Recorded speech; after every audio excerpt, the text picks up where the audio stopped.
khususnya terkait usaha mikro, kecil, dan menengah. Tadi kami membahas khusus mengenai wilayah yang desil 5 ya, Cak Menko. Kalau desil 1, 2, 3, 4 itu di wilayahnya Kementerian Sosial. Nah, yang di wilayah kami adalah di desil 5 yang menengah ke bawah dan menengah naik di atas. Nah, tadi kami sudah mendapatkan arahan dari Pak Menko untuk bagaimana mendorong akselerasi percepatan dari sisi pembiayaan, akses permodalan, dan peningkatan kapasitas dari UMKM. Dan juga untuk bisa mensupport kepentingan dan akselerasi operasionalisasi Koperasi Desa Merah Putih. Nah, itu dimulai dari sinkronisasi pendataan semuanya, baik itu di Kementerian Desa, Koperasi, di Ekonomi Kreatif, dan BP2MI, dan juga dari BPS. Saya pikir itu, dan tujuannya pada akhirnya tadi berdasarkan arahan dari Pak Menko adalah bagaimana bisa menaikkan, membuka peluang lapangan pekerjaan sebesar-besarnya. Karena pada akhirnya UMKM tumbuh, toh membuka lapangan pekerjaan atau menyerap tenaga kerja. Itu kurang lebih.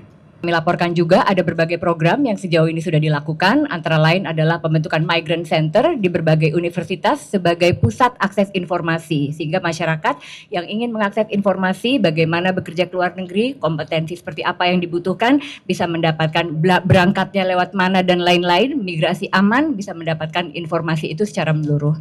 Selain itu ada juga Desa Migran Emas, sejauh ini sudah dibentuk 45 Desa Migran Emas sebagai ekosistem bagi pekerja migran, baik yang akan berangkat ataupun juga yang akan pulang. Di sini mereka bisa mendapatkan atau mengakses berbagai program pemberdayaan. Tentunya kami tidak bekerja sendiri, kami bekerja dengan banyak kementerian lembaga untuk memastikan pekerja migran Indonesia selain terlindungi, mereka juga bisa berdaya. Jadi ada satu tagline, pergi migran pulang juragan, itu adalah salah satu panduan sesuai arahan Bapak Presiden yang hendak kami tuju. Terima kasih. Yang pertama soal manajemen peningkatan desil 1, desil 2, sampai kemudian desil 5, 6. Pertama, yang sudah kita temukan tadi adalah usia produktif di semua desil, termasuk desil 1 sampai 6. Nah, semua usia produktif inilah akan ditangani oleh masing-masing kementerian. Apakah usia produktif ini membutuhkan skill untuk bekerja, apakah usia produktif ini mau menjadi wirausaha untuk diakseskan kepada permodalan dan jenis-jenis usaha. Yang ketiga, apakah desil 5 ke atas ini ditangani secara sungguh-sungguh melalui entrepreneurship, kewirausahaan. Nah, ini caranya. Satu, peningkatan kapasitas SDM. Yang kedua, kapasitas permodalan. Ketiga, akses pasar. Keempat, bahan baku. Nah, ini kita dorong terus. Nah, ini termasuk terus supaya kita bagi dari desil-desil yang ada ini, kita bagi supaya naik kelas. Yang kedua, soal bagaimana agar hampir sama jawabannya, untuk kelas rentan ini harus menjadi perhatian khusus. 2 hal yang paling pokok. 1, akses permodalan bagi yang wirausaha. Kedua, bahan baku dan pasar. Ini terus digenjot oleh semua kementerian yang ada. Nah, itu yang wirausaha. Yang pekerja, tentu kita tadi membahas juga modul-modul pelatihan yang disediakan oleh semua kementerian. Sudah kita lakukan upaya yang disebut mengintegrasikan kurikulum sehingga skill yang bekerja menjadi lebih naik atau meningkatkan kapasitasnya.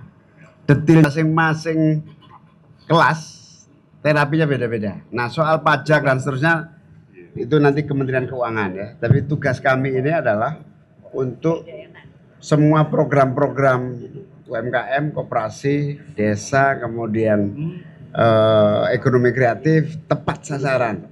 Itu aja. Nah, soal stimulus Nah, nanti Kementerian Keuangan akan menjadi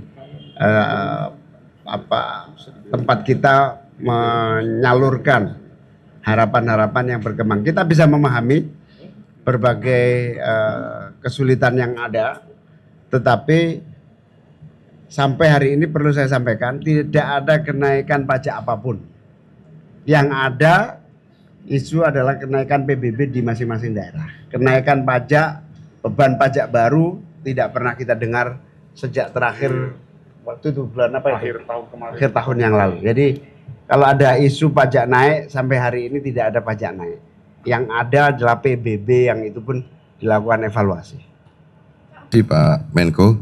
Jadi tadi yang dihasilkan juga salah satunya yang terpenting adalah perlunya urgensi basis data desa yang presisi atau akurat untuk membantu BPS DTSN-nya bisa lebih sempurna, yang nanti kesempurnaan data hasil dari validitas yang lebih tinggi lagi dengan konsolidasi data yang lebih baik tadi akan memudahkan kegiatan atau program-program yang dilaksanakan oleh pemerintah, khususnya yang di bawah Pak Menko Pemberdayaan, supaya langkah-langkah dan program-program kami di masing-masing kementerian lebih tepat sasaran, lebih tepat guna, dan kemudian dampak dan hasil dari program-program, hasil dari validitas basis data yang kami tadi bersepakat untuk memberi penyempurnaan dukungan terhadap